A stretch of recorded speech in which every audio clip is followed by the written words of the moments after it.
ఒక శాస్త్రం ఉన్నదుల్లా. గాచారం మంచిగా లేకుంటే అరటి పండు తిన్నా పన్ను ఇరుగుతుంది. అదే కిస్మత్ కేక పెట్టిందనుకో పెద్ద బండరాయి మీద పడ్డా చిన్న దెబ్బ కూడా తాకది. అంటే దీన్నే భూమి మీద నూకలు బాకి ఉండు అని అంటారు. సావంచుల దాంక పోయి మర్రచ్చుడు అని అంటారు. అయితే వనపర్తి జిల్లాలనొల్ల గిట్లదైంది. ఒక అన్న కాలం చేసిండని ఆఖరి కార్యం చేస్తాళ్ళు. అంతల్ని చచ్చిపోయిన ఆ మనిషిని పచ్చ బొట్టు బతికిచ్చింది. హరావంటే పచ్చ బొట్టే మనిషిని పాడ మీదికెళ్ళి వైకి లేపిందోల్లా. ఇక నాకే నమ్మబుద్ధి కాలే, కానీ నమ్మక తప్పలేదు. పాని మరి చూసొద్దాం. నిజంగా గీ అన్ననైతే స్వర్గలోక మంచుల దాకా పోయి మళ్ళా భూలోకానికి రానే వచ్చిండోల్లా. కానీ ఈ పచ్చబొట్టే ఈ అన్నను కాపాడింది. ఇది వింత అంటారా విచిత్రం అంటారా మీ ఇష్టం.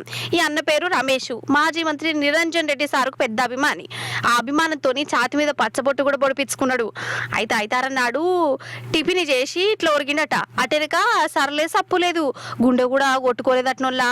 మనిషి కాలం చేసిండని అనుకున్నారు. ఆఖరి కార్యానికి ఏర్పాట్లు అవి చేసిరు. ఇక అభిమాని కాలం చేసిండని ఏర్కౌడుతో నిరంజన్ రెడ్డి సారు కూడా ఆడికి వచ్చిండు ఆఖరి చూపు కోసం. ఆ పచ్చబొట్టును చూసుకుంటా కండ్ల పొంట నీళ్లు పెట్టుకున్నాడు సారు. అయితే పచ్చబొట్టు చూస్తున్న నిరంజన్ సారుకు చచ్చిపోయిండు అనుకున్న రమేష్ ఊపిరి తీసుకుంటాడు అనిపించింది. అప్పటికప్పుడే పూలదండలు దిగించిండు, దావకానని దోలుకపోయిండు. ఆడ డాక్టర్లు ట్రీట్మెంట్ చేసిన గంట తర్వాత కళ్ళు తెరిచిండట రమేష్ అన్న. నిజంగా ఇది వింత విచిత్రమేనా కాదా? చచ్చిపోయిండని అనుకున్న మనిషి మళ్ళా బతుకున్నాడంటే చిన్న ముచ్చట్న. ఆ పచ్చబొట్టు ఈ అన్నను బతికిచ్చింది కదా.